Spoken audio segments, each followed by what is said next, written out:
You be any more noisy? Eh? Could you be any more noisy eating that?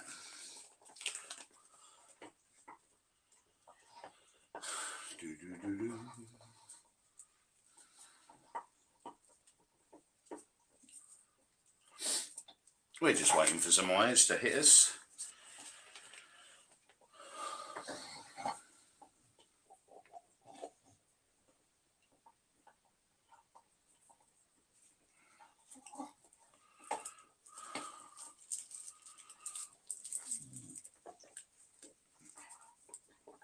You're a good girl, aren't you? Eh? A very good girl for Daddy.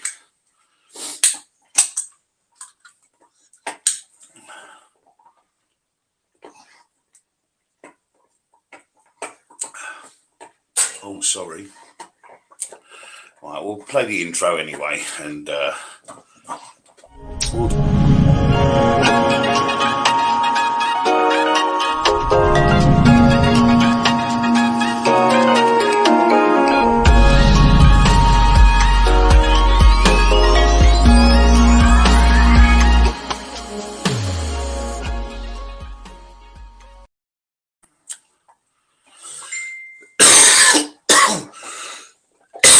I do apologise. Hello. To whoever's watching and who watches this later on, welcome to episode number 13 of Magnets and Mental Health. I have got a guest, had a guest arranged all week, but he still hasn't got back to me today. So I don't know if we're going to have our first no-show. Just check my phone quickly. He was active 12 minutes ago. I sent him a message at 20 past 11 this morning, just making sure he was okay for tonight, as I like to do with my guests. And he hasn't read it. It was delivered at 12 minutes past 11 today, but he hasn't read it. So it doesn't necessarily mean that there's not going to be a show. There will be a show, because everyone knows what I'm like. But yes, for those that have just joined, we had a guest arranged for this weekend, and it does look like he's not showing up. I have messaged him this morning, and sorry, let me go out on the comments. Jen, Michelle, how you doing? You all right? Yeah, the guest, I'm not going to say who it was because I don't want to embarrass the man, but he was really looking forward. He was really looking forward to coming on. Don't know if maybe nerves got a bit better of him beforehand. If you are watching Sunshine, doesn't mean to say you can't come on a further episode, so don't worry about that. And I'm sure we can have a laugh, right? Because we're going to have someone step in who is a very, very close personal friend of mine. And it's his birthday today. So, yes, I will be sending you a link forthwith. So bear with me, everyone, and thank you for those in the chat. Those in the chat that are my mods today, thank you very much. Right, let's get this invite code going. Copied. Right.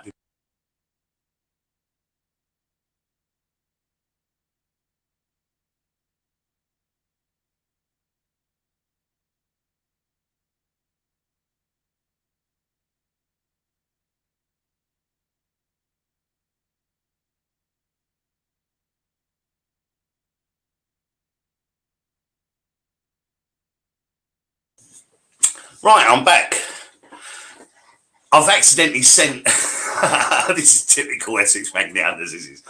I've accidentally sent it an invite to Nick Lee, Nick's Micro Adventures, formerly known as Bradford Magnet Man. If you're watching, Nick, if you see that link, you can come on and join us if you want, mate. You know we're only going on till 7 to 8. So no, it's a silly question from your son there, Tel. I'm just asking me if it's on Facebook. When is it ever on Facebook on a Saturday night?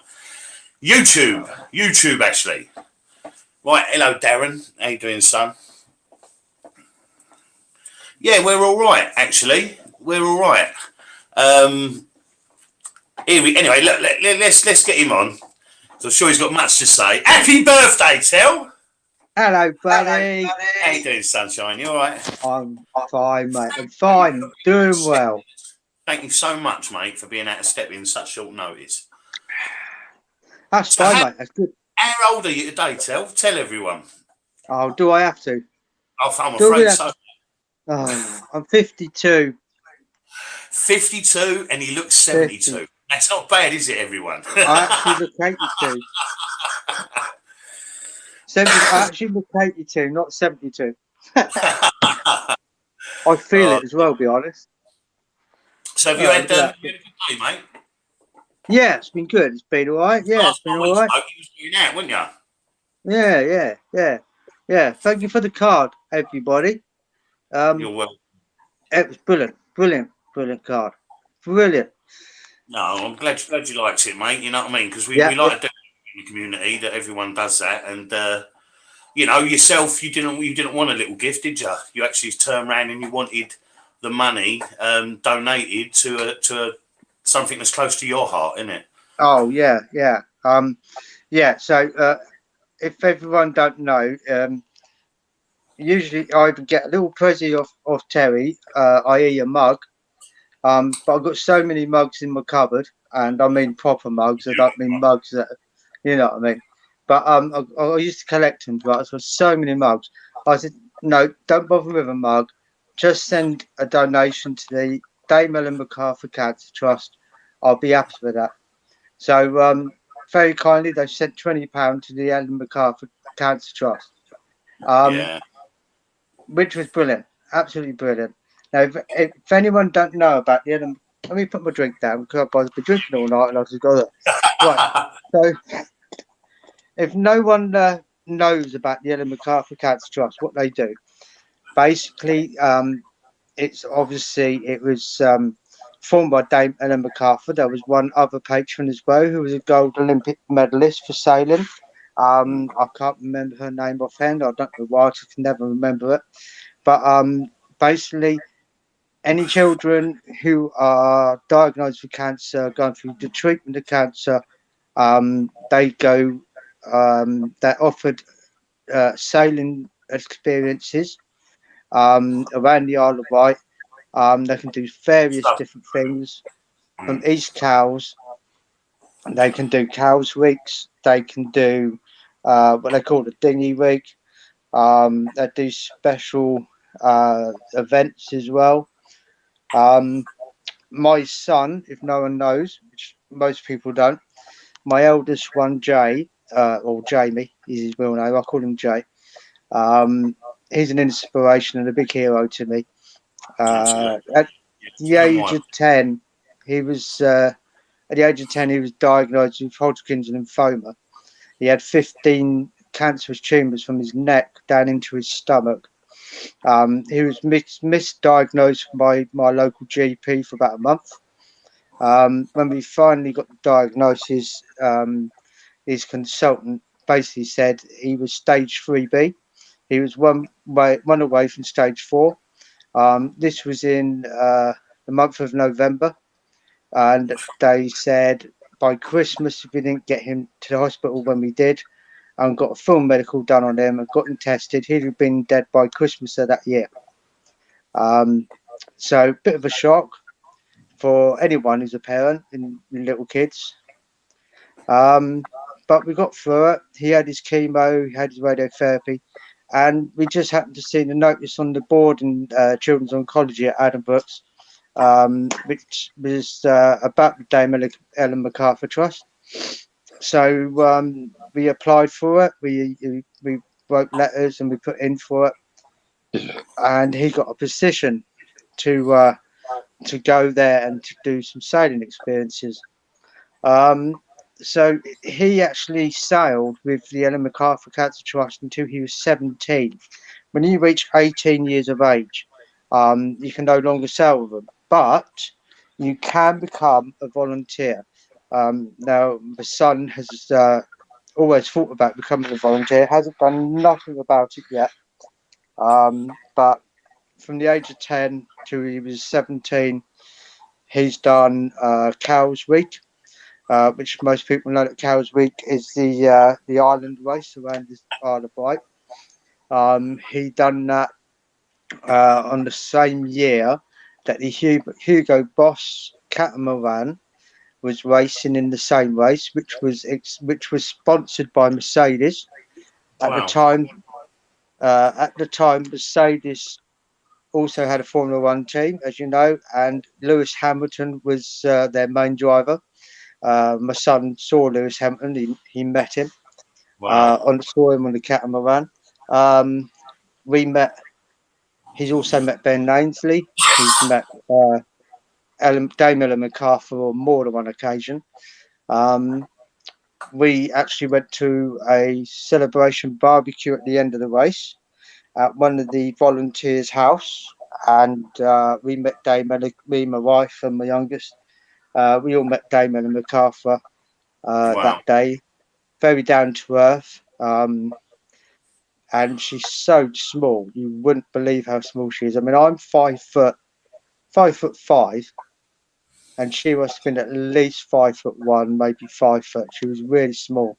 And to look and to think that she's actually sailed around the world on solo, on her own, and you think, what an inspiration, what a woman she is, What an achievement. you know.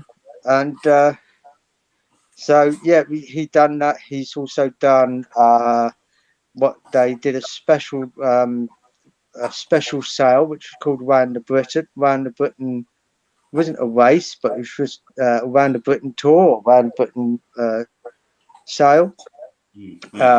Jamie done round 3 of that, or leg 3 of that, which was from London, from the Thames River, from London Bridge, and round the east coast to Ipswich Marina. It took him 3 days. He'd done that.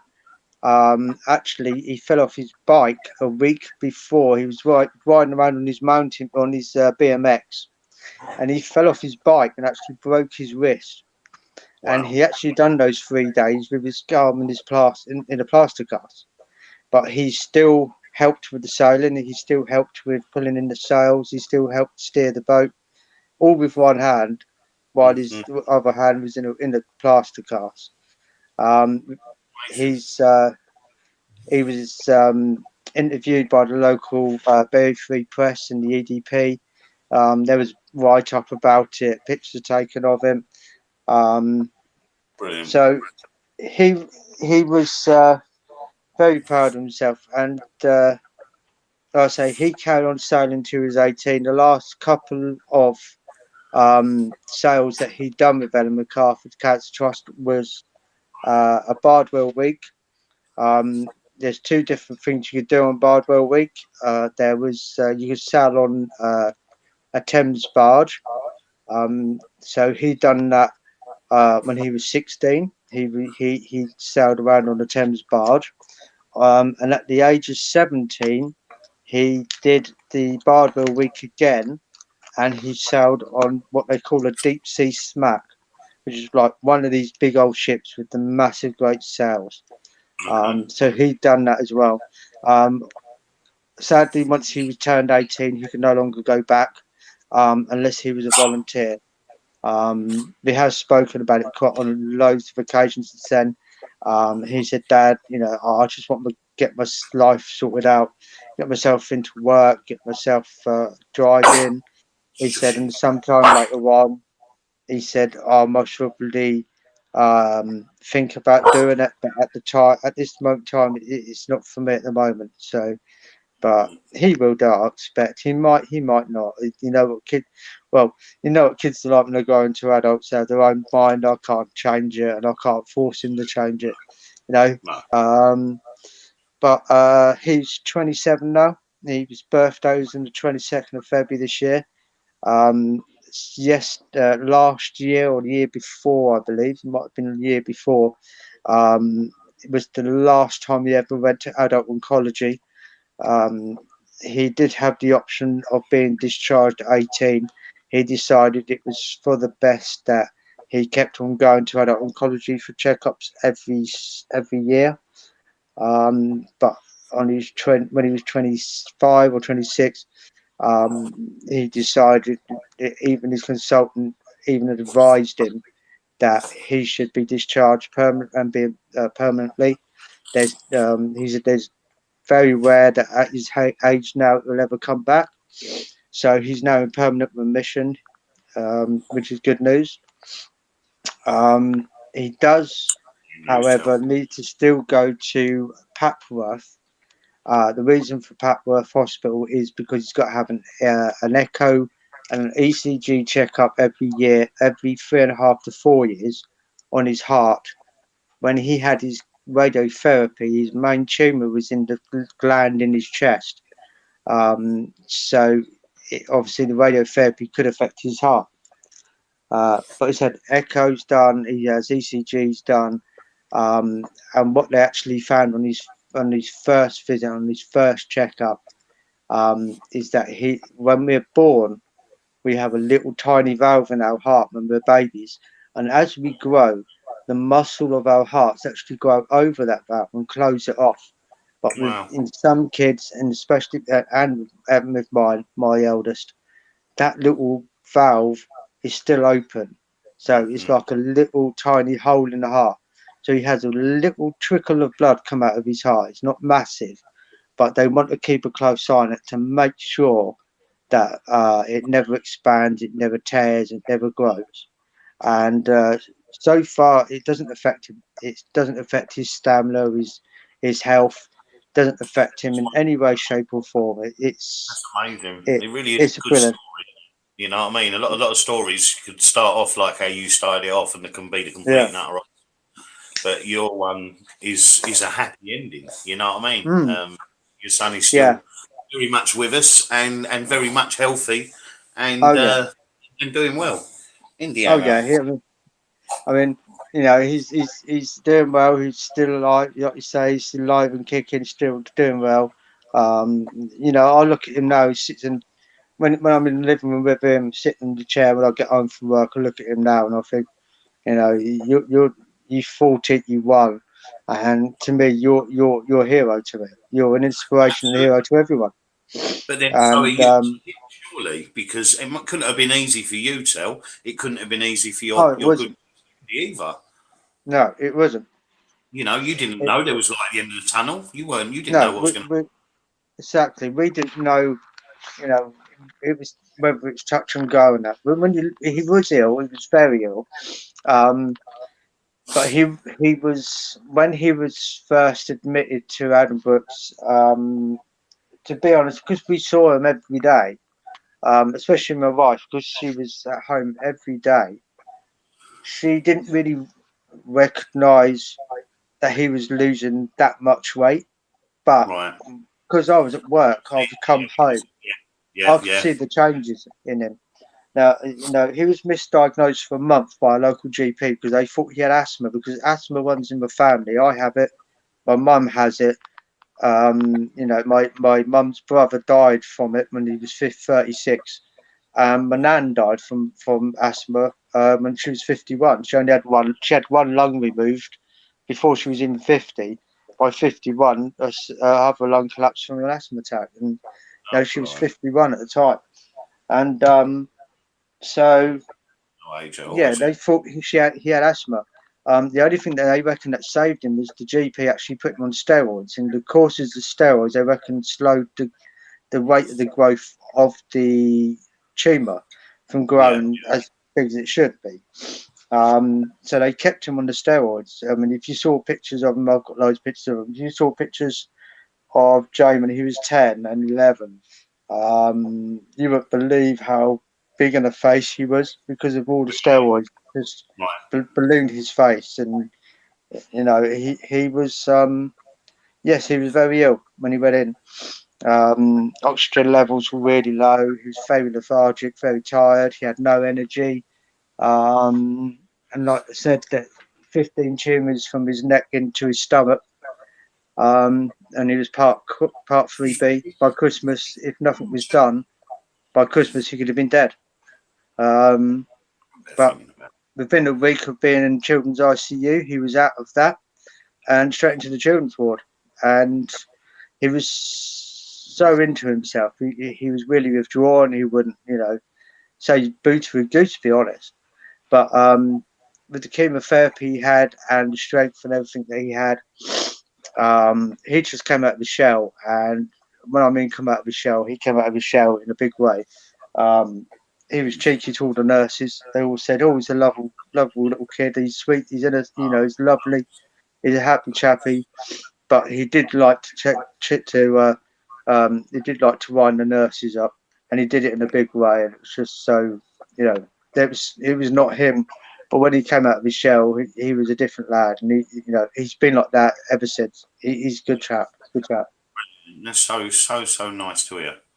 Mm. And and a story quite different to the usual that we have, because they're usually tragic, and that one is far from it.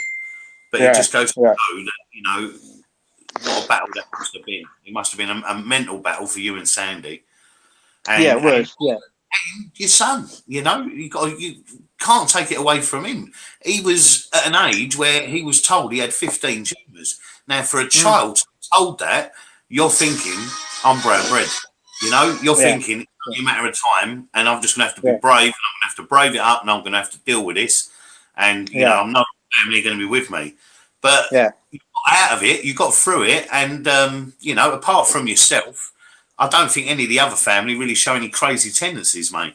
Whereas I'm not so sure after our little chat messages. Sometimes I'm wondering if you might be a couple of planks short of a fence, son. But just saying it, Eric. It's just a bit nutty. We do sort of say people come here and we say, "Welcome to the crazy house." Yeah, we are a bit crazy sometimes, but it's just brilliant to have him. He's so go on, Phil, go on. Sorry, I was just going to say he was spoilt rotten throughout the time he was on chemo or radiotherapy. He was spoilt literally rotten. I at the time I had life insurance at the time. If no one's got life insurance, I actually tell everybody, get life insurance, especially if it's got critical illness, and especially if it's critical illness for your whole family, including your kids. The same as it did with me, because if your kid goes down seriously ill, and you think, well, what the hell am I doing next? How am I going to pay for this? How the hell am I going to pay for that?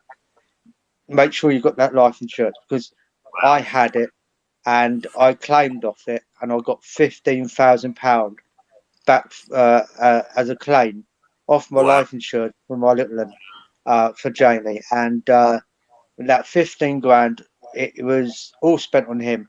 2 grand of it went on as a deposit for a mobility card. Because of his illness, we could claim for mobility allowance and what have you, disability allowance while he was ill.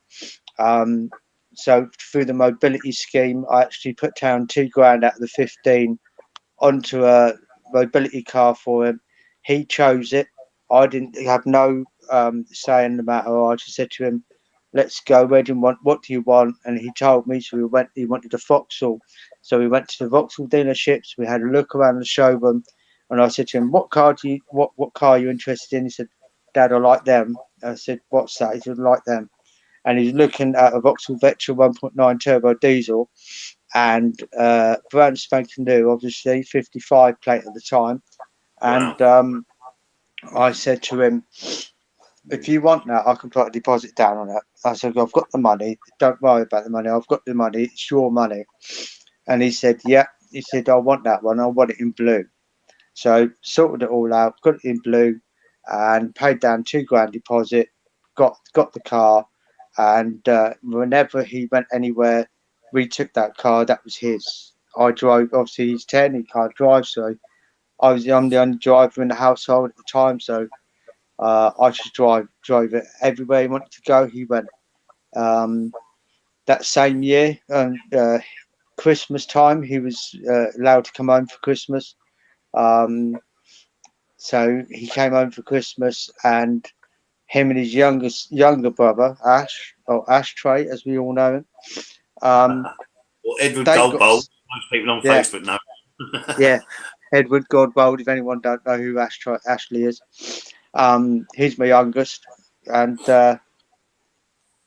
I just sport one. That Christmas, they both got sport one, and that's the thing with me is that I don't spoil one and not spoil the other. They both of them are treated equally. Whatever happens, I spoil them both. And that Christmas, and this is no word of a lie, I went to Toys R Us in Ipswich, and we went there for hours, and I actually spent over £1,000 on toys for both of them, and I literally had to go out and go to the cash machine and get myself and get another 250 quid out of the cash machine because I didn't have enough money on me. Wow. And I spent over £1,000 on both. So you know, it was the best Christmas I ever had. Best Christmas.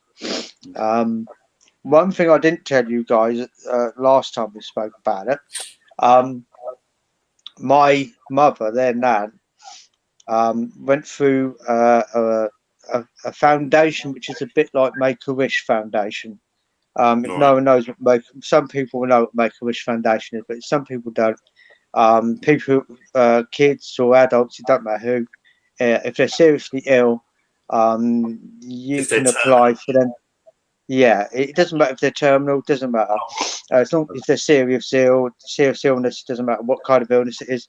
You can go for Make-A-Wish Foundation. But we went through a different foundation. I can't remember what it's called now. I think it was Starlight, I think. And you can actually apply to Starlight. You can make 3 choices of what your child or the adult really want to do within their lifetime. Something they've always wanted to do and never had the chance to do it. And you put these 3 options down. You're asking for 3 options. You give them 3 options, and whichever one they can get sorted for you is the one you actually do. With regards to Jamie, he didn't really have an inkling what he wanted, but he's like me. He's a big petrol head. He loves his cars, and his first option that I suggested to him, I actually said, "Well, you like your cars?" He goes, "Yeah." I said, "You've never been to Bewley Motor Museum down south." I said, "What about if we put that down as your first choice, that you want to go and visit Bewley Motor Museum, and then go from there?" And he said, "Yeah, okay, that's a good idea." So we wrote that down as his first choice, and luckily we got that. And through that, he actually got a 3-day 3 days. He was given 3 days in a hotel, 4-star hotel. I still remember the name of the hotel, but I won't tell there. But it was a lovely hotel. It was in the New Forest. And he had 3 days. And he had 3 days. He had the first day was at Bewley Motor Museum. He had his own personal guide. He was shown around every single car by the personal guide. He was allowed to sit in every single car. Any car that he wanted to sit in, he could sit in it. Nobody else, when you go to that museum, are allowed to go anywhere near the cars, anywhere, because there's barriers all around them. So you're not allowed anywhere near them. But Jamie was allowed to go beyond the barriers. He was allowed to sit. Get out. He let India. Right, so I'll keep on going. So he was allowed to go beyond the barriers. He was allowed to sit in the cars. Any car he wanted, he was allowed to sit in the car. And we took pictures of every single car that he was allowed to sit in, that he walked around. And he sat in, for an instance, he sat in a Ferrari F40. He sat in a Ferrari Dino that actually belonged to, now I've got to remember the name because ages ago I'm trying to remember the name. He's a famous pianist. He's a famous pianist, but I can't remember his name. He's well known. No, not Liberace. The guy with the beard and the glasses. What's his name? I can't remember his name. He's appeared on Top Gear. Anyone who's seen Top Gear will remember his name, but I can't remember his name off the top of my head. But his own personal Ferrari was sitting there. He has a Ferrari Dino, and it sits in Bewley Motor Museum. He actually sat in that. He sat in the Honda Formula One car that was formerly driven by Ayrton Senna. He sat in the Benetton F1 car that was formerly driven by Michael Schumacher. He sat in the Renault that I think was formerly an Alain Prost Formula One car. Jen's put in the chat. Jen's put in the chat. Someone with a beard, glasses. Was it Elton John? I'd like to know when Elton John's had a beard, Jen. No. It was not Elton John. No, it was not Elton John. No, he's been on telly loads of times. It just goes from the top of my head sometimes. I just cannot remember what his name is. No, he is. I say he was on Top Gear. If anyone's seen Top Gear and he was on there, he was actually. They did like I've seen Top Gear, but there's about 400 episodes, mate. Yeah, no, but this particular one, he was actually. Do you remember the one with the marquee where they were celebrating, or they had to? It was a new series, and they couldn't get special guests in. One of the special guests, was this guy who was the pianist, or plays the electric organ and everything else. The other guy, Mick Fleetwood. It weren't Mick Fleetwood. No, Lindsay, you're wrong. Right, it weren't Mick Fleetwood. And the other person who turned up, and I know was he's the comedian guy. Who's the comedian guy with the beard? He turned up, and he had Angelina Jolie as his name tag, because they said Angelina Jolie was going to turn up, and he turned up with her name tag on and said he was Angelina Jolie. I remember that, actually. I do remember that. Yeah. Well, the guy who was on the piano. If I remember rightly, they had like a drum kit and everything else, and I think Jeremy Clarkson was on the drum kit, and the other guy was the pianist who was on the organ. He's famous, but I can't remember his bloody name. Anyway, Jamie actually sat in that Ferrari. It's brilliant, and he actually he was allowed to stand next to all the world record speed cars that were there, like Bluebird, which was Malcolm's. Bill Bailey. Bill Bailey was the comedian. Yeah. Bill Bailey. Yeah, Bill Bailey. Bill Bailey was the comedian at the time. He had the Angelina Jolie name tag on, but it's the pianist guy. The guy, he's very famous. I can't remember his name now. Can't remember his name. Backing out a little bit. You're just going to lay it down. You're right. Yeah. Back. Right. Yeah. So I can't remember his name. It will come to me. It will come to me later on. I'll guarantee it. But basically, yeah, he had around the time he had his own, like I say, his own personal guide around the museum, looking around, and right near the end of the guided tour he had, he's big into his World War II stuff as well, and there was down the bottom there's like a mezzanine floor, and he was on the bottom floor right near the end, and on the side was all the military vehicles, and one of them was a Second World War Willys Jeep right at the end. And he was looking around and said, I love those cars. They're really nice, Dad, and blah, blah, blah. And he sat in it.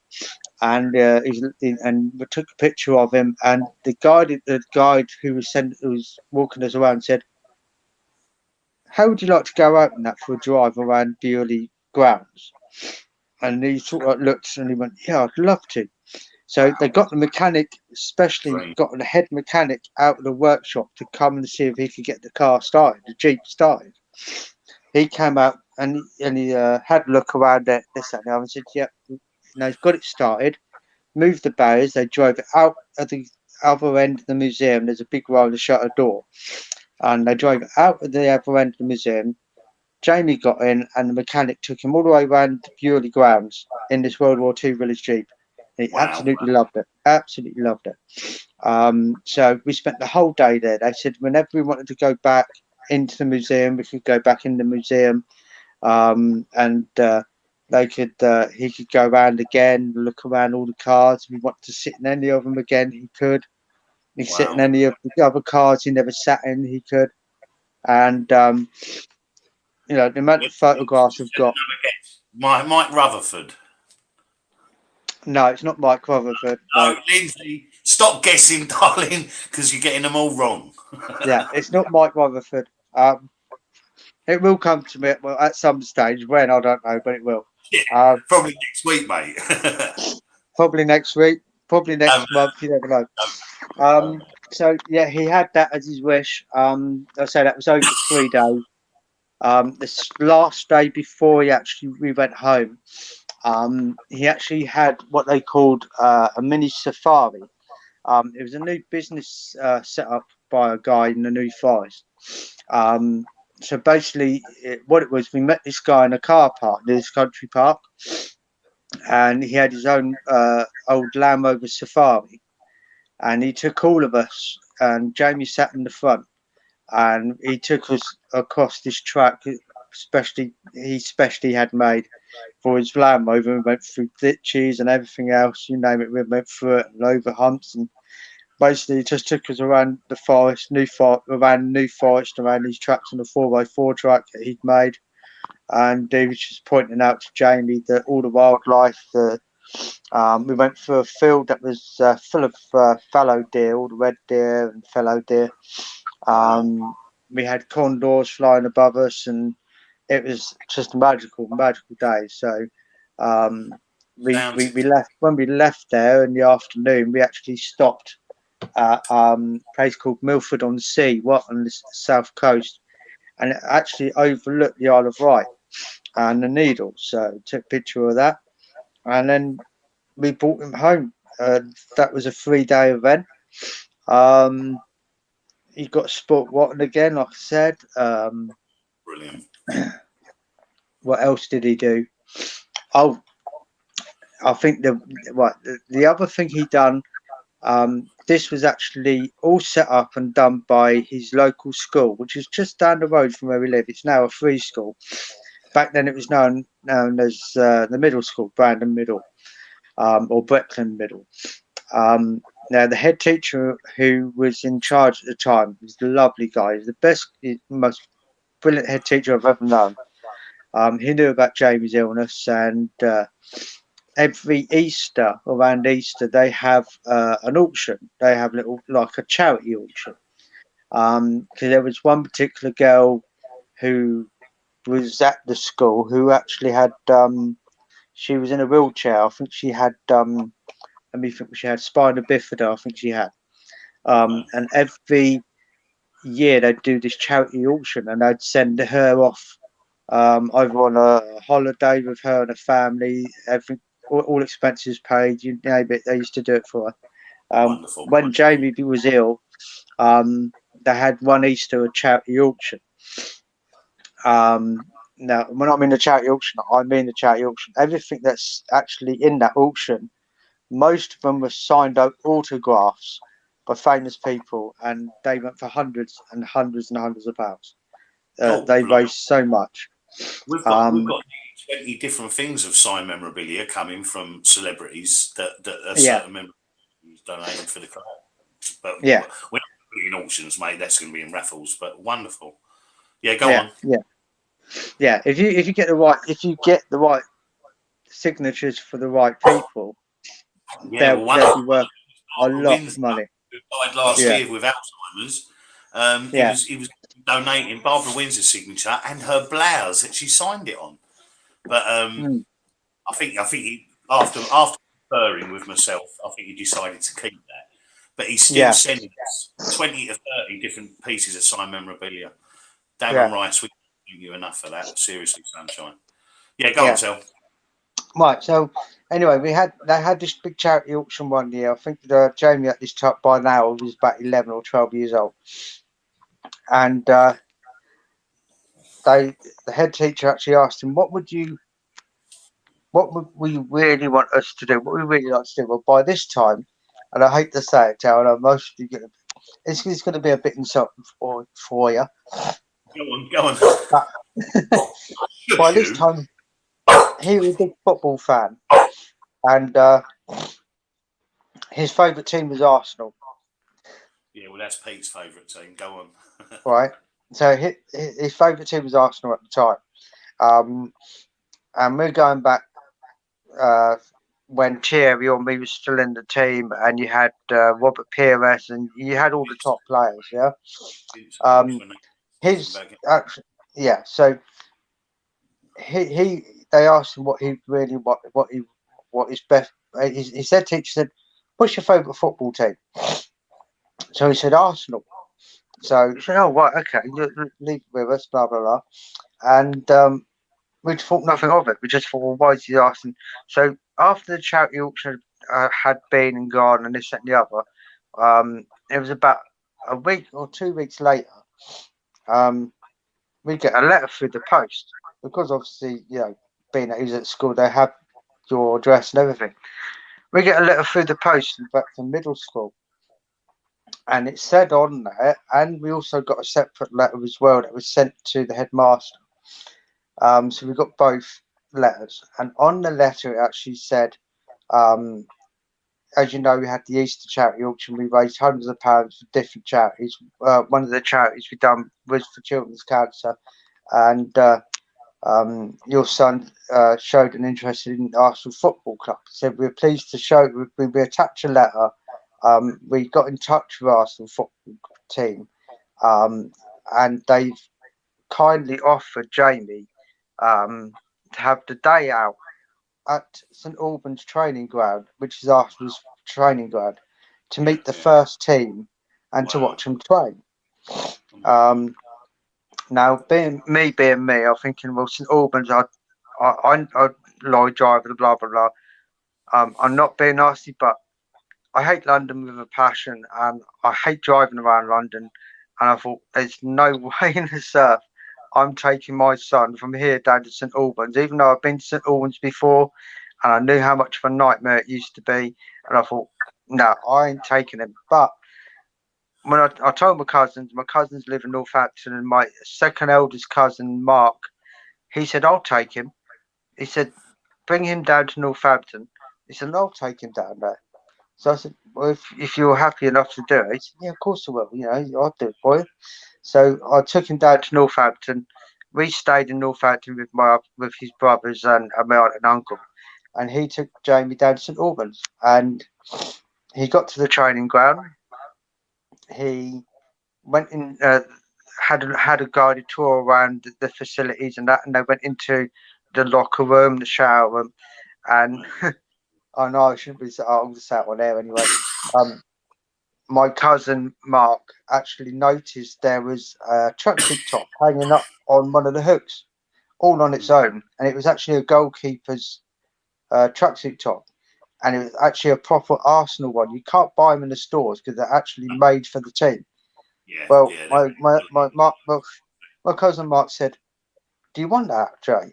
And Jay said, "We can't." He said, "That's a goalkeeper. It's a proper." He said, "We're not allowed to." And Mark said, "Don't worry about it. We're having that." And he took it off the hook and took it with him. And I walked around the whole, and no one better than I did. While he was holding this tracksuit top in his hand. And the guy who was taking, or the woman who was taking around, who's the PR, was taking around for the guided tour, noticed the tracksuit top. And she said, looked at Jane and said, "Don't worry." She said, "You can have that." He said, "We won't say nothing, but you can have that." So he got the tracksuit top. He's still got it. Still hangs up, and I think it's either in his wardrobe or mine. But we still got it. He's also had a big Arsenal flag that we bought him for Christmas. He took that with him. That was actually signed by the whole first team. Every single person in that first team signed it, including Thierry Henry. The only person who didn't say hello to him, didn't shake his hand, and didn't sign the flag was was the manager, Arsene Wenger. Arsene Wenger. He was the only one. Completely snubbed him, and completely snubbed him. But apart from that, he had lunch with the first team. That all shook his hand. And the only photo that we have with Jamie holding the flag is with Thierry Henry. Now, my cousin isn't. What can I say? My cousin isn't a David Bailey by any means. So he took a photo with my camera. When we had it developed, he actually um, didn't get the whole of Thierry Henry's head in it. So it's not. He's got half a head, but Oh no! you can see his half his head's cut off. Oh my! Yeah, but you can actually, but you can still tell that it's Thierry Henry. Hold on. Just as proof, my son decided to bring it in. There. I don't know if you can see that. Oh my God! Look, you can see it, and look, you see him from the nose down. No, Yeah. no. So that's Thierry Henry with Jamie when he was 10. All right, and that's the flag, and the flag was signed by the whole first team. Amazing. And we still got it. We haven't sold it. We're never going to sell it. It's never going to come up on the market because it's a one-off. That was an invincible team, mate. That was the best team Arsenal ever had. You know. Yes, it certainly was. Yep, certainly was. Time when everybody used to sing boring Arsenal. Yeah, but certainly was. Yep. So that photograph sits in Jamie's bedroom. That don't go anywhere. So we've still got the flag. We've still got the tracksuit top. Other things we've got is from his Ellen MacArthur sailing trips. He's got an Ellen MacArthur Cancer Trust hoodie, sweatshirt or hoodie. That's signed by Ellen MacArthur. He's still got that. He's got he's got about 3 different sailing certificates from his trips with Ellen MacArthur. They're all signed by Dame Ellen MacArthur.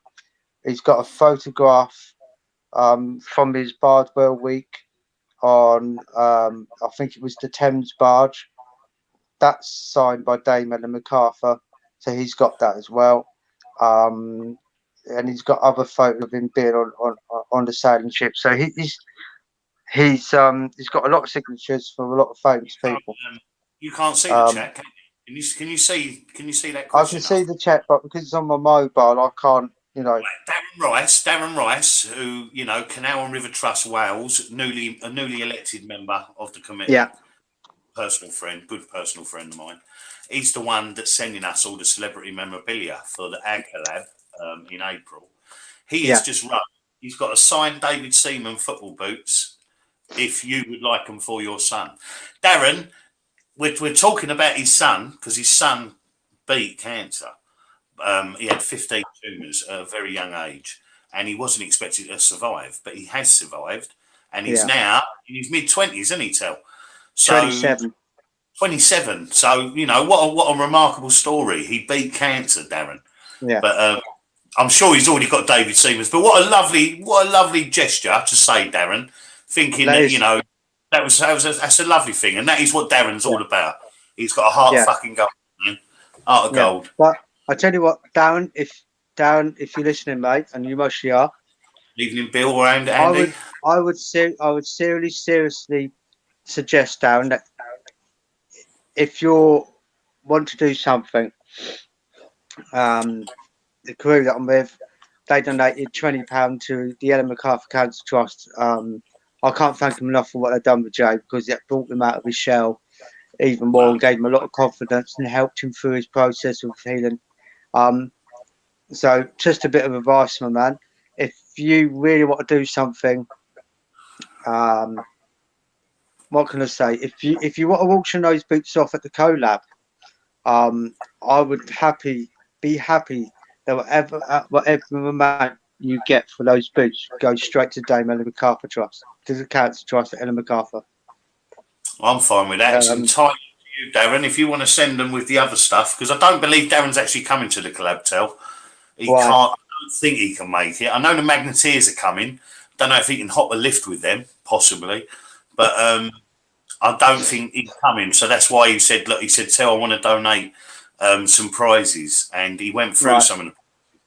I'm not going to give it away. I'm not going to give it away. But to everyone that's thinking of coming to the Essex Collab, we've got sports stars, we've got soap stars, we've got movie stars, and we've got signed memorabilia from some of the top people in the UK TV and film and sports industry.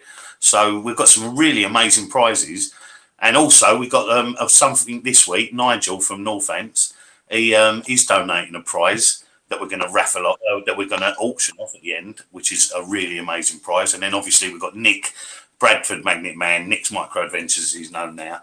He is he's Hero 7, a GoPro Hero 7. And then you've also got John Drage at Storefield Designs, who has done the most amazing design for our collab. Prizes, we're starting to have prizes coming out of our ears. So it is looking really good. Yeah, go on, Tel. Yeah, so basically that's a bit of the story behind Ellen MacArthur, why I had the donation to Ellen MacArthur. So yeah, so yeah, he was spot rotten. Like I say, yeah, I'm still trying to think of the name of that bleeding pianist, and it won't come to me, but right, it will. Someone else did say up the top here. Hold on, someone did say they think they knew it was. Let me go back. Rick Wakeman. That's the guy, Rick Wakeman. That's the guy. We got there. We got there. Rick On Wakeman. The I knew it would come to me. That's the one. It was Rick Wakeman. Yeah, Ferrari Dino. Rick Wakeman's Ferrari Dino that he sat in. Yeah, that's right. And Donna Hareen has just wrote in the chat. Donna Hareen has just wrote in the chat, "Happy birthday, Dad." Thank you very much, daughter too. Yeah, thank you very much, daughter. Yeah, very much appreciated. Having a great time, having a good day. So yeah, really enjoying it. You really saved me because you know, I've not had a no show yet, and well, I say that I have now. We have had now. That's a shame. It is a shame. I'm sure he will come back, and he will be a guest in the future. But never know. He might be on next weekend. Yeah, he might well be. The guest that I wanted on for next week doesn't feel ready to come on yet, so I have space for next week. So, but then we've got Keith Pointer, who also will. He'll be back next week, I believe. Yeah. So you can rely on Keith to keep us busy and keep us interested. So always. So I'm trying my best. Happy birthday, Mr. Moist from Lindsay. Look, happy birthday, Mr. Moist. Thank you. And Hannah's just joined the show. Hello, Hannah. How you doing? It's about what time do you call this, Hannah? It's about bloody time. Got about 6 minutes left of the show, Hannah. You know, letting the side down. What's wrong with you? Letting the mods down. Don't know if we've been attacked tonight because we've got quite a few mods now. So hopefully, before anything bad hits the screen, it gets dealt with by the mods.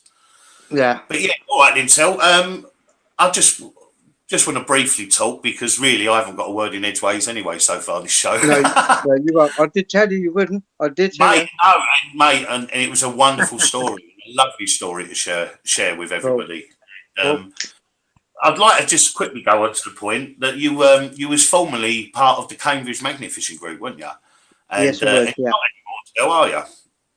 Not anymore. I'm not. No. And why is that, Tel? Why? Well, I mean, have you been given a specific reason? Yeah. Oh, yes. There is a certain reason behind it. It's something that I felt that was, what can I say? It was unfair at the end of the day. Basically, I was part of the Cambridge Magnet Fishing Group. I got a message from Messenger from one of the admins of the Facebook group.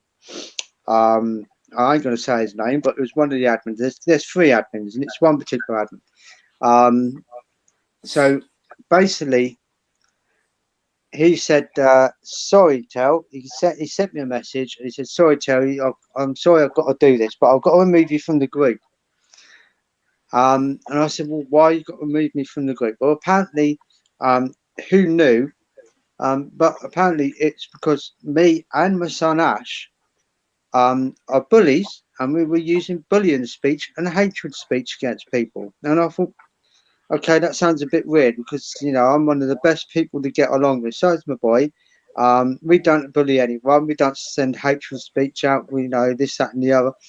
Um, you know, I was bullied at school from an early age, all the way from primary school all the way up through to secondary school, by the same people, by the same kids, same seven of them, not just one, seven of them, a gang of them. Wow. And I used to be beaten down and this, that, and the other, and you know what I mean. Just punched every day and just laid out on the floor, and not knocked out, just pushed down and kicked and punched every single day of my school life. So Not, I'm not against fair. bullying. I'm against people hatred speech. I'm against all that. Yeah, yeah. If I wasn't against it, then I wouldn't be part of the realist. And simple as that. And I had this, and when I asked them to actually explain a bit further about why they're letting me and they're banning me and Ash from being part of the group or taking us out of the group.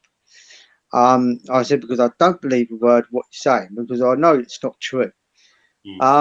So this particular admin came back and he told me the truth, and the truth is because Cambridge Magnet Fishing Group are friends with the Outcast family, and because they've blocked me on Facebook, this, that, and the other, because I support Terry, I support Jen Cooper, Rockhampton Raiders, White Ready Magnet Fishing, you name it, because I'm friends of other people who they have actually blocked in the past or had innings with and tourist forums and this, that, and the other. They've now said, well, you're not friends of the Outcast, we're friends of the Outcast, so we're actually getting rid of you out of the group. And I thought, well, that's a bit unfair. I mean, I bought A a bit. fishing mag. Oh yeah, I had a magnet fishing coat. I bought one and had it customized a week before they sent me that message. Costing Used it 50. once. Yeah, for 46 over 46, 56 quid it cost me, Yeah, and it it's all got in Cambridge. magnet fishing and everything, and they booted Yeah, him yeah, because Cambridge magnet fishing on the back. And it's got realist on this on the arms because I'm admin of the realist group, which is the anti-bullying, anti mental health and this, that, the other. So I had realist on the side on the arms, had Cambridge magnet fishing in big letters on the back.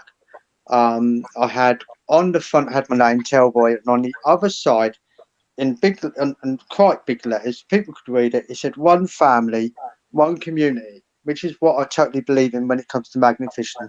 We should all be absolutely. one family. We should all be one community.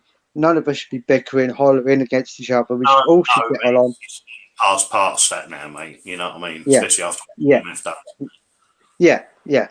So, I thought, well, that's now a waste of 56 quid. I've used it once, had it on once, and the first time I used it, I had so many people when I was out with my son. We were Topic. magnet fishing at the week on a Sunday. So many people come up to me and said, "Oh, you magnet fish? You're magnet fishing?" I said, "Yeah." And you're part of Cambridge? I said, "Yes." We have a Facebook page. If you go on Facebook, have you got Facebook? Yes, they have. So if you go on Facebook and you type in the search Cambridge Magnet Fishing Group, you would find our group. And within that group, you can actually join it because it's a public group. It's not a private group. You can become a member and you can come out with us and we'll show you how to magnet fish. We'll even let you have a go of our magnets. Not a problem. And I must have had through the day, I had about two or three couples. I had a few people come up to me and say, "Oh, you're doing a really good job. Love what you're doing," and this, that, and the other. I had everybody. I had nothing but positive feelings, positive thoughts, positive talk from everybody in Cambridge. They absolutely love what Cambridge Magnet Fishing do, Mm. and we get a Right. wave and But yeah, they shouldn't have. We always said that no one should ever feel that they've got to pick sides. no, Everyone's got their own no, eyes in it. People can make their own exactly. assumptions. Yeah, but that's what Cambridge Magnet Fishing Group have done. They Very can pick simple, sides. because I'm their elected representative in the committee as well. Yeah. It's my region. Yeah, They don't. and that's Oh well, yeah, never mind. yeah. So that's what they've done. They basically just said, well, we're friends of Outcast, you're not, nor is your son. So we're getting rid of you two out of our group, and because you're not friends of Outcast. And I thought, well, how petty can you be, and how charged can you be? It shouldn't matter. In fairness, touching on that subject, you not Yeah. being friends with Outcast, was that really was that your decision, or was it a decision of a third party? Because it weren't your decision, was it? You was Wasn't very my much decision. with many members of the Outcast family. Oh yeah, I was friends with all of them, every single one. The only person who I still have friends on my friends list of Facebook who has never blocked me is Nigel Ladford.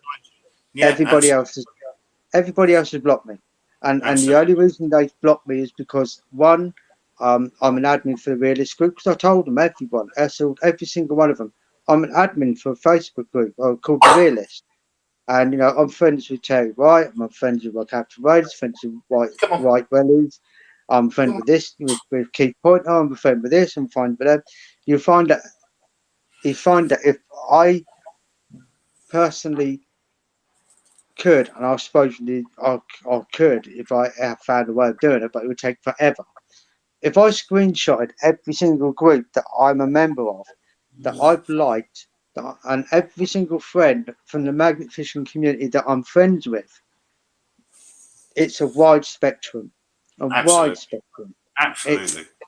It doesn't mean that I'm friends with you because I want to bully you or send hate speech. I get on with everybody. I'm a friend of everyone, and everyone's a friend of mine. And some people are yeah. If you're a magnet fisher, I I I add you to my friends list if you send me a friend request. Mm. Or I would send you a friend request. Because we're a community. Magnet fishing is what it is. It's a community. It's like angling. If you're a fisherman, you could go miles away from any country. You go over to France, you go over to Belgium, over to USA. It doesn't matter where you go. If you're a fisherman, you're going to meet another fellow fisherman. But it doesn't mean to say that you have to be a rival to them. You fish No, with them. They know the best fishing spots. They know the best swims.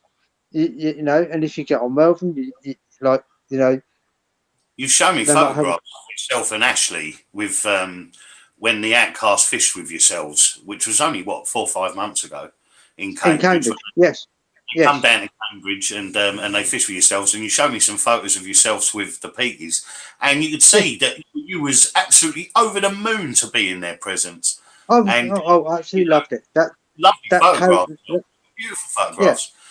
And yeah, to that think a couple of collab. months later, you then get blocked by the same people that you welcomed into your own town to fish Yeah. with, who left their Well, it was, scrap, but left the scrap for Cambridge magnet fishing to deal with. yeah, yeah. Couldn't make I it up to mean, it wasn't really my to put the record straight. It wasn't really my hometown. I don't live in Cambridge. I live 45 minutes away from Cambridge. So for me Right, to go right. to that collab, it's 45-minute drive, half an hour, 45-minute drive. But I'm part of that Cambridge magnet fishing group, so I'm prepared to drive 45 minutes from where I live to Cambridge City and go Yeah, to absolutely. where we Yeah. magnet fish, So I go out of my way to do it, and I do it when I have funds for fuel prices have gone up in the air, so I haven't been out magnet fishing for weeks, even months. But like I said, it's at the end of the day, it shouldn't matter what group you're with. It shouldn't It matter. shouldn't, but it obviously does, and that is the fucking point. It obviously Exactly, does. it does. But Yeah, yeah. we don't need to dwell on it. We don't need to. Things in the past we can't change. So, No, you know, no, yeah. Nell's on It, tonight, and this was yeah, just his. I just wanted to get it out of him because obviously this is what's happened to him and Ashley. yeah, yeah. And I this mean, isn't a dig at the Outcast. This isn't a dig at anyone.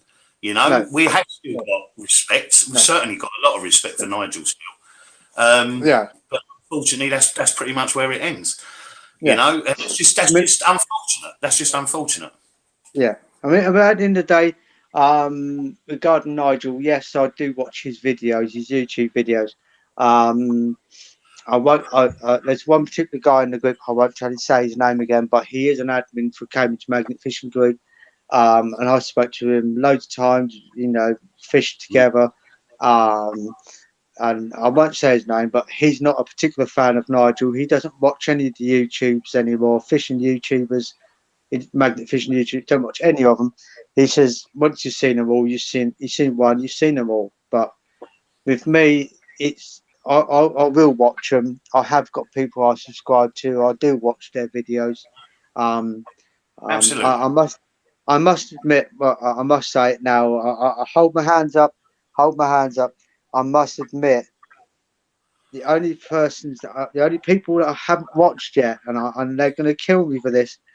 Go on. It's mainly because, and it's mainly because I don't have so many people, so many. I subscribe to so many different YouTube channels. It's unbelievable. It's not just magnet fishing that I subscribe to. I subscribe to Mudlarkers. I subscribe to Metal Detectorist. I subscribe to. If anyone's heard of the Bearded Explorer, I actually subscribe to him. He's an awesome guy to watch. Abandoned buildings, cars, you name it. He goes around them. But because I'm subscribed to so many people and so many, I do miss watching people's videos. And I must put my hand up. There's a lot of you that I'm subscribed to, or I haven't subscribed to on your YouTube videos. That's mainly because I set a limit to how many that I watch throughout the week, and there's two. I must admit it, and I can't. I've got to put my hands on it. There is two particular YouTubers that I haven't watched yet. One of them is the group that I'm now in, and I must apologise for that.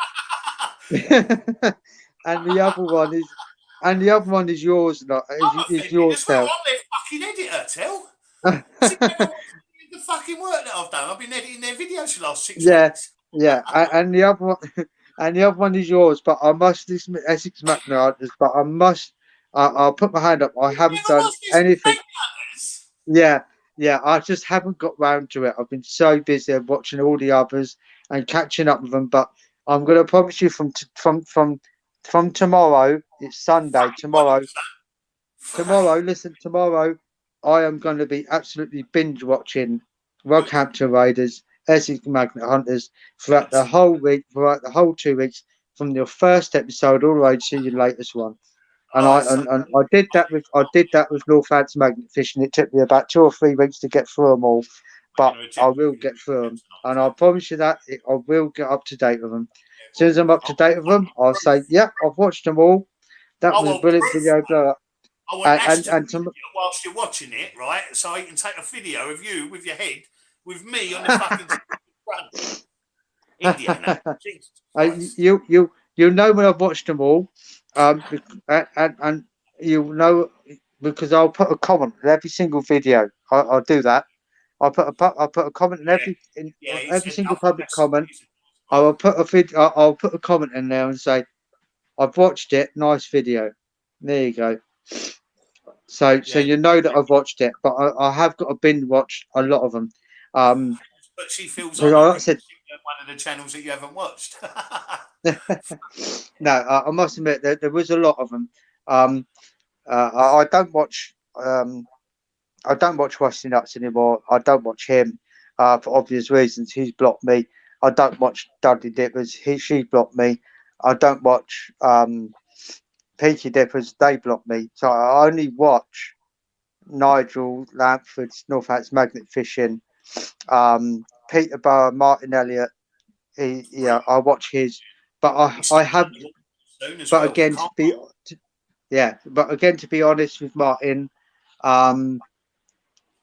sorry, mate, but I haven't watched your YouTube videos for the last month or so.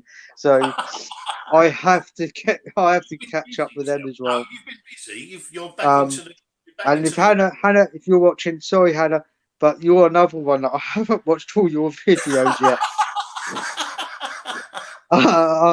It's just I know I have to put my hands up, but I mean, like I say, I subscribe to so many different YouTube channels that Because you um, try and give everyone a sub at least, even if you can't watch their footage. At least their sub count goes up. Which exactly. I'm subscribed to them. I'm subscribed to them. So, you know, everyone should and subscribe, yeah, and regardless. if and the irony of it is that if no one knows, and what I mostly don't, is that I've actually been invited and I accepted.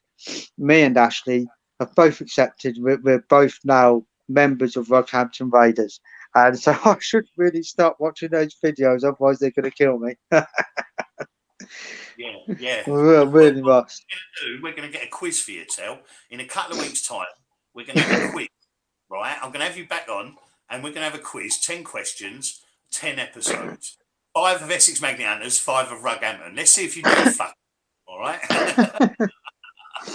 I think that's Couple of weeks. No, I'd make it a month, mate, because it's going to take me about a month to get through them all. I think, probably. even though I've got, yeah, even though I've got, because there's so many I've got to get through. So yeah, I do apologise to everyone who I just mentioned, but so many people I subscribe to and watch their YouTubes, and when it comes round to it, I think, oh, I must watch that one. I must watch that one. I must watch that one, and I just don't get chances because by the time it comes round, Do you find time comes. sometimes you might get halfway through an episode of someone and then something else happens, doesn't it? You get a notification or the phone rings, and then you don't go back and watch the other half, because that happens to me a lot. Did it? Yeah.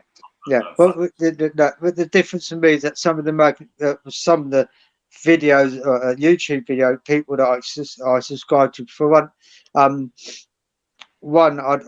it's just a fascination of mine. One of them is um, Americans who react to certain. Because if no one knows, by looking at my T-shirt, I know it. I'm a big Metalhead fan, and I watch a lot of American people react to this heavy metal group, that heavy metal group, and they're all rappers, and they're all. But there's one particular group one particular YouTuber that I watch. I've subscribed to them, and the problem is they download a video every single day, and they do 3 videos a day. So I'm trying to keep up with them, and I'm trying to keep up with everybody else at the same time. So I mean, it's like tonight. I mean, I watched Bearded Explorer's latest video, because you'll find that obviously I'm a subscriber to the Bearded Explorer. If no one's subscribed to him, I severely, I actually advise that anyone who's not seen him, subscribe to him, watch his YouTube channels, because they are they are good. Again? They're brilliant. They are good. What's it called again? There's a couple that he's done of I don't know. There is one that was actually, I think, was on a Facebook page at some stage, or actually on the television, because he went to an abandoned. He does abandoned places, abandoned buildings, this, that, and the other. There's one particular abandoned building he went to, which was an old mental asylum. In that mental asylum, I think he went back twice. He done it twice. This mental asylum, and I think it's the first or second time that he went with a friend of his. On camera, they actually got a picture of a ghost poking its head round the corner of one of the doors. Wow. And they didn't do it during the day. They actually done this particular one at night. So it's all pitch black, dark. They all use torches and that. And I think it was actually a YouTube video, or particular YouTuber, famous YouTuber, who actually put it on his post. And he does things like paranormal, this, that, and the other. It was on there. If you've never subscribed to Bearded Explorer, that's one person you need to. Explorer. I'm gonna have to remember that. Bearded Explorer. Yeah, Bearded Explorer. He's Ashley, good YouTuber. He does everything. Ash, pack it in, sunshine. You alright, son? What? How you doing? You alright? Yeah, not bad. Not bad at all. Crashing your dad's episode, are you? How long you been up out? Oh, what? How long you been up out of bed? How long you been up out of bed, mate? He's thinking. Takes him a Yeah. long time. I think. I've been awake since 3 o'clock. Yeah, shake your head, mate. I can shake mine as well, you lazy bum. Legit. Mate, honestly, I'd just like to congratulate your son quickly, Tel. Actually, that is absolutely fucking amazing. It's the first time I've actually seen you wearing a t-shirt, and I've been on video call with you fucking 24 times. Never seen you wear a t-shirt. He's a naturist, everyone. He likes walking about 24/7. There's nothing wrong with walking around in a dressing gown completely stark. There's fucking nothing wrong with it. I'm in my own home. I'm not outside. Ashley's 24, but he's like a teenager sometimes. He just lays in bed all day and don't get up till the afternoon. Stays up all night. And then when you see him... Ash, because once you start working, son, properly, you're working for the best part of your life. Yeah, you know hopefully I can get him in at the agency I'm working for, because they're short staffed at the moment. COVID is running rife in what we call the wood workshop, which is about 100 yards away from where our warehouse is, and most of the staff have got off with COVID, but they're bringing in agencies this left, right, and centre. But I'm hoping he can get signed up to the same agency as me, and then get a job at the same place. So really hopefully, hopefully he can do that. So yeah. So, Fingers crossed, man. Cool. Fingers crossed. All right. Well, look, I don't really want to end it, but at the same time, we're not going to go on forever. I do want to keep the episodes now down to an hour, just over an hour. An hour. Because other people that watch them, we've been on an hour and 16 minutes. But other people that watch them after it's been broadcast, if it's 2 or 3 hours long, it kind of makes them think, oh, we can't really watch that. We ain't got 2 or 3 hours to watch. Whereas if it's only an hour, people come back and they watch them. So, it's neither in nor there. But regardless, Terry, thank you so much for coming on at short notice tonight. And for sharing your story. Because it really has been amazing. And I'll catch you in the group chat later on anyway. Yeah. So, I'd just like to say goodbye, everybody, from me. And Tel, would you like to say anything before we go? Yeah, everyone. Thanks for watching. If none of you are subscribing to Essex Magnet Hunters or Rockhampton Raiders or White Rallies, Magnet Fishing, then please do too. Every single one of you.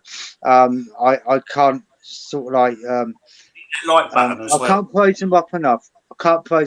If none of you are part of the Magnets Mental Health Facebook page, then join that. I've got my own Facebook page, but it's a private group. But if you want to join, just send me a friend request. I'm on Facebook as Terry Tailboy Butler. So if you send me a friend request, you can join my Facebook group, my Facebook page. But mine is miles away from Magnet Fishing. Mine is all about the countryside, so it's Tailboy's Countryside Views. On Facebook, I go out at weekends when I get a chance to, and I just go around all the local trails and that around my hometown and further afield. I haven't put posts up for a while, mainly because of the storms and the weather, changing jobs and that. I just haven't had time to get out. But that will all change hopefully within the next 2 or 3 weeks once everything's sorted out. Financially, especially with the job I'm in, then I'll be out on my wanders again. I have got one little place I've got planned, but I ain't going to put it out on air. But just watch. No. If you watch this space, watch the my Facebook page space, and all will be revealed. Because a little bit of history is thrown in as well. Jen Cooper's just put. Sounds like you've got COVID, she's put. You know what she's referencing, Tel? She's referencing because we're both going and we're both sniffing. Jen, no, it's 2 degrees in the southeast tonight. The temperature. Jen, I haven't got COVID. I just got a very, very runny, snotty nose. That's all it is. I haven't got COVID at all. I honestly promise you. You know, but sometimes when I talk about my oldest and about his cancer and that, it does get me. So, you know, I do start getting a runny nose afterwards and teary eyed. But you know, I've kept it together. You're all right. So that's the only reason. And being that you've got the beard and the tash and it gets in your tash, it's horrible. Yeah, yeah, I know that, mate. Yeah. You know what I mean?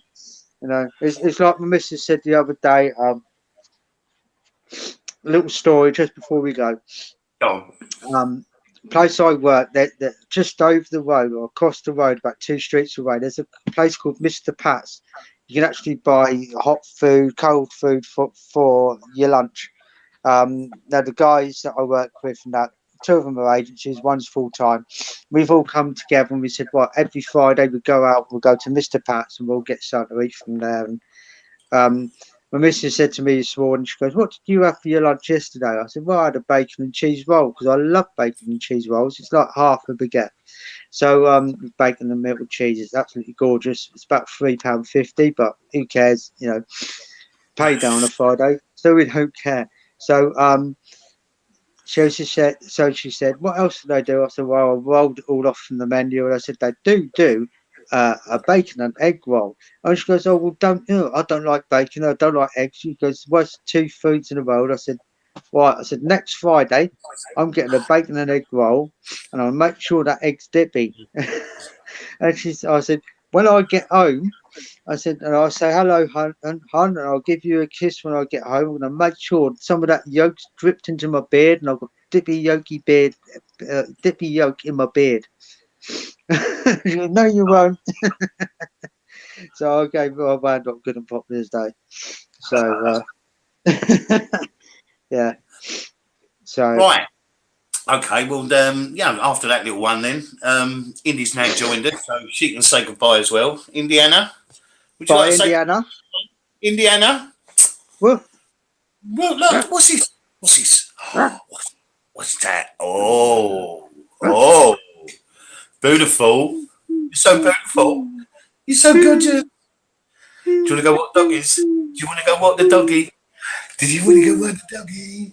Yeah. Well, I'm going to take her out for her evening walk now anyway. Tell, you're a legend.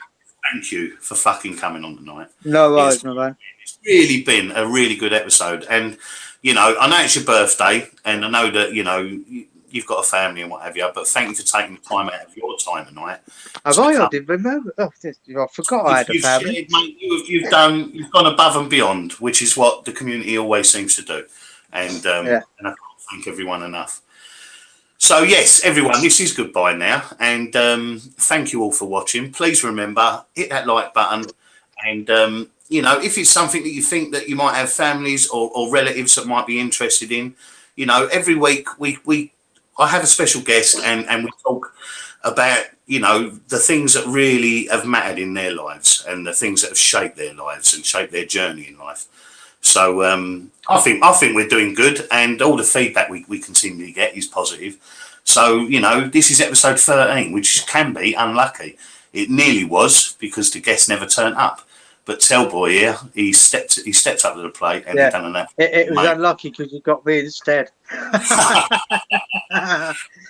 Right.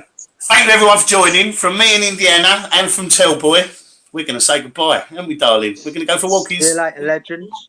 Yeah. Oh. Right. See you later, everyone. Thank you for joining.